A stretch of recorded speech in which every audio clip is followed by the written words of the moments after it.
కేవలం 7,999 up to 10 kgs వరకు బరువు తగ్గి అధిక బరువు నుంచి వచ్చే ప్రధాన సమస్యలను దూరం చేసుకోండి. పార్లమెంటులో అనుసరించాల్సిన విధి విధానాలపై టీడీపీ ఎంపీలకు సీఎం చంద్రబాబు దిశానిర్దేశం చేశారు. పోలవరం ప్రాజెక్టు పురోగతి, కేంద్రం నుంచి రావాల్సిన నిధులపై చర్చించారు. అలాగే అమరావతి రాజధాని నిర్మాణ పనులు, మౌలిక సౌకర్యాల కల్పన, పెట్టుబడుల ఆకర్షణ వంటి అంశాలపై చర్చించారు.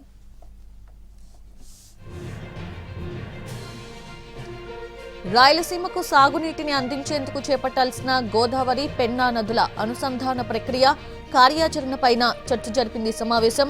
విశాఖపట్నం దక్షిణ కోస్తా రైల్వే జోన్ సంబంధించిన మౌలిక సదుపాయాలు, రైల్వే భూముల కేటాయింపు, జోన్ పూర్తిస్థాయి కార్యకలాపాల ప్రారంభ అంశాలపై చర్చ జరిగినట్లుగా తెలుస్తోంది. రాష్ట్రంలో నూతన పెట్రోలియం రిఫైనరీల ఏర్పాటు, పారిశ్రామిక కారిడార్స్ అభివృద్ధి, భారీ పరిశ్రమల ద్వారా ఉపాధి కల్పన అంశాలపై చర్చించారు.